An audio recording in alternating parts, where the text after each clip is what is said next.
एक बार आसमान से ऊपर बादलों का एक जादुई राज्य था जिस पर झो नाम की एक दयालु राजकुमारी शासन करती थी। वह नरम रुई जैसे बादलों से बने एक सुंदर महल में रहती थी। अपने महल से झो नीचे की दुनिया देख सकती थी और अक्सर गांवों पर नजर रखती थी। एक दिन उसने देखा कि एक छोटा सा गांव भयानक सूखे से पीड़ित है।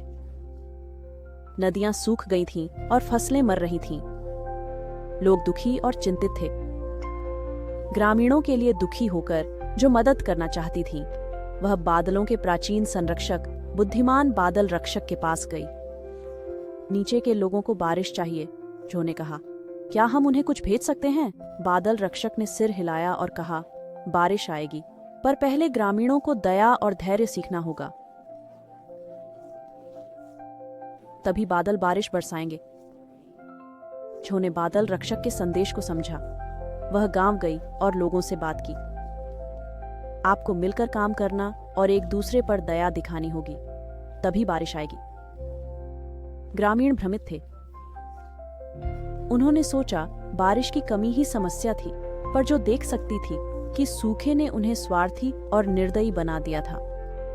लोग खाना पानी जमा कर रहे थे और कोई एक दूसरे की मदद नहीं कर रहा था। फिन नाम के एक छोटे लड़के ने पूछा, जब हमारे पास खुद के लिए काफी नहीं है तो हम दयालु कैसे बने?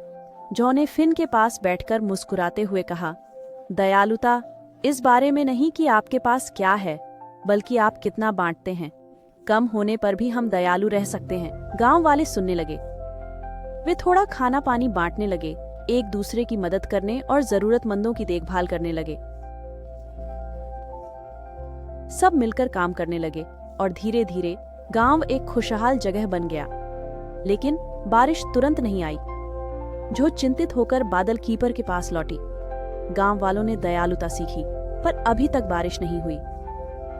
बादल कीपर मुस्कुराया, उन्हें धैर्य भी सीखना होगा। अच्छी चीजें समय पर आती हैं। जो ने गांव की ओर मुड़कर लोगों से कहा, धैर्य रखो, तुमने दयालुता दिखाई है, अब विश्वास रखें, सही समय पर बारिश आएगी। ग्रामीणों ने झो की बात मानी और एक दूसरे की मदद करते रहे। एक रात जब सब सो रहे थे, काले बादल छाए और हल्की बारिश होने लगी। बूंदों की आवाज से जागकर लोग सड़कों पर नाचने लगे। नदियां भरीं, फसलें उगीं। झो ने अपने बादल महल से मुस्कुराकर देखा। उसे पता था, लोगों ने सीख लिया था कि दया और धैर्य ही सफलता की कुंजी हैं।